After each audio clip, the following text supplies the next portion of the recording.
Marahil ay hindi po niya batid ang batas na ito. Hindi po ito bago. Kaya nakakapagtaka po tayo na Vice Presidente pero hindi po niya alam ang batas patungkol po dito sa rainwater collectors. Hindi po maiiwasan ni Vice Presidente na mamintas dahil wala po siya sa Pilipinas at hindi po niya nakikita kung ano ang ginagawa ng gobyerno para sa taong bayan. Comment po sa statement ni VP Sara Duterte na nagpalala ang lack of preparedness ng Marcos administration sa nararanasan ngayong problema ng pagbaha. Unang-una po ay hindi naman po talaga malalaman marahil ni Vice Presidente kung ano po ang pag-prepare ng administrasyon patungkol po dito sa Bagyong Krising dahil wala po siya sa bansa at nagbabakasyon siya sa The Hague. At dahil mga pagpupulong na ito na kasama po bago po umalis ang Pangulong Marcos papuntang US, hindi po rin niya ito malamang nakita at nabalitaan. At muli, wala po ang kanyang presensya sa Pilipinas para husgahan kung ano man ang naging trabaho ng Pangulo at ng administrasyon at ng mga concerned agencies patungkol po dito sa Bagyong Krising. Unang-una po, naiulat na po natin kahapon ang mga ginawa at naging accomplishments po ng ibang mga concerned agencies katulad po ng DSWD, DOTR, at pati po yung Philippine Coast Guard ay nagbigay na rin po ng libreng sakay. Maliban po sa DOTR na nagbigay din po ng libreng sakay sa MRT, LRT, at yun po ay direktiba ng Pangulong Marcos Jr. At kasama rin po dyan yung paghahanda mismo po para po sa food packs na ibibigay natin sa ating mga kababayan na naapektuhan ng Bagyong Krising. So, muli, hindi po maiiwasan ni Vice Presidente na mamintas dahil wala po siya sa Pilipinas at hindi po niya nakikita kung ano ang ginagawa ng gobyerno para sa taong bayan. Pangalawa pong katanungan.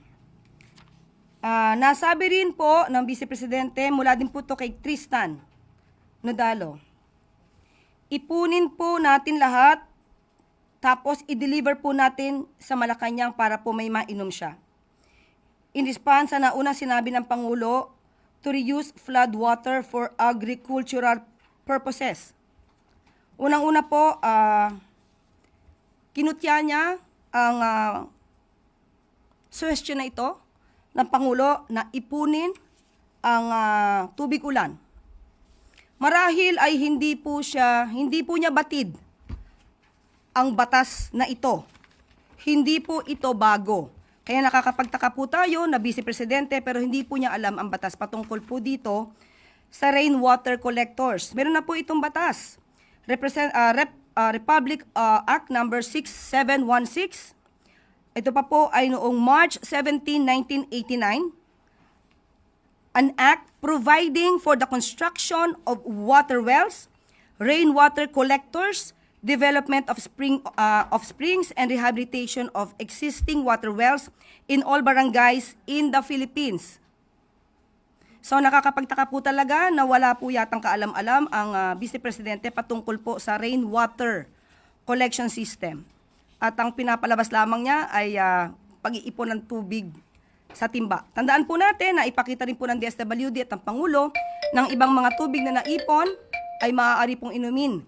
Galing po yung gadget o yung equipment na pag-filter ng water. Yan po ay naipakita naman po ng ating Pangulo. So, at meron pa po tayo na balita patungkol po sa pag-iipon ng tubig. DPWH installs rainwater collector systems in Nueva Vizcaya schools. This is March 11, 2025. Dahil yan naman po ay nasa batas. Kinakailangan po talaga meron po tayong sistema sa pagkokolekta ng tubig ulan. At meron din po noon, ito po as of Feb 2024, meron pong sinusulong itong si Surigao del Norte Representative Robert Ace Barbers noon tungkol sa pag-compel, sa pagiging mandatory ng installation of rain collection systems. So, Medyo nakakatawa po ang dating ni Vice Presidente dahil hindi po niya alam patungkol po dito. So, okay, nandiyan na po ba si Engineer Christopher? Engineer. Yes. Okay. Yusek. Bago po tayo bumanta kay Secretary Manny, ang tanong po natin, yung po ba nakaraan na ulan, si Bagyong Krising, ang balita po natin ay sa 3 araw na tag-ulan, ang ibinuhos nito ay katumba sa 1 buwan. Paki-explain nyo nga po ito, sir. Bali, ang nangyari po, Yusek, clear, no? We have what we call normal rainfall rate per place per month base sa historical records natin na 30-year period.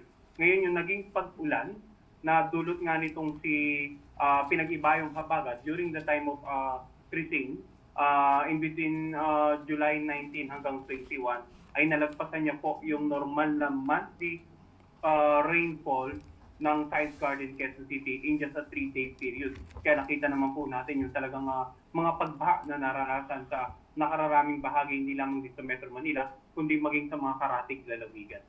So, normal po talaga pag ganun po karami ang ibinuhos na ulan, ay talaga pong magkakos din po talaga ng pagbaha? Well, posible po yan. No? Bukod pa dyan na kung talagang may mga parte or yung pagbabago sa ating environment, for example, yung mga daluyan ng tubig, ay isang factor na rin po yan. Pero basically, yung malagpasan lamang ng in a span of 3-day period, yung supposed to be monthly normal rain, ay talagang inaasahan po natin magdudulot talaga ng malawakang pagbaha. Sir, ito po bang typhoon na si Emong at saka ang Dante ay magdudulot din po ba ng ganito karaming pagbuhos ng ulan katulad po ng Bagyong Krising? Ang nakikita po natin ay posibleng magpaulan ito but still early to compare. Pero hanggat maaari, inaabiso na rin po natin mga kababayan sa pamamagitan po ng ating pinakitang weather advisory kanina. No? Dahil nga yung mga lugar, lalong-lalo sa kanlurang bahagi na Luzon, ay inulan na with the previous Habagat episode enhanced by Krising. At sa mga susunod na araw ay posible pa rin ulanin ulit ng Habagat episode being enhanced naman by Emong and Dante.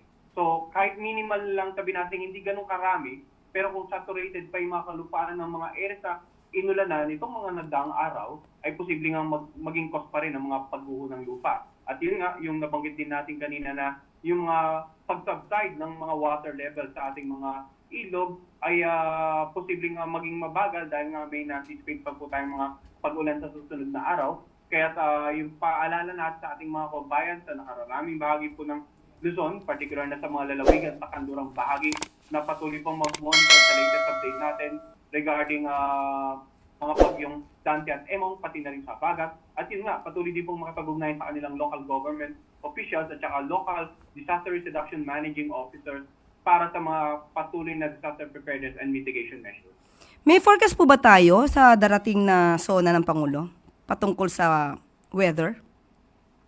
Well, inaasahan po natin na throughout this week kasi inaasahan po natin may mga pag-ulan pa rin dito sa Metro Manila, no? Hindi lamang sa Metro Manila kundi sa mga ilang bahagi pa ng ating bansa. And by next week ay posibleng magkaroon tayo ng gradual improvement of the weather, although subject for monitoring pa rin dahil pinakita natin kanina na may isa pang sama ng panahon na nasa labas ng PAR at we're not ruling out the possibility na baka pumasok dito ng ating area of responsibility by next week.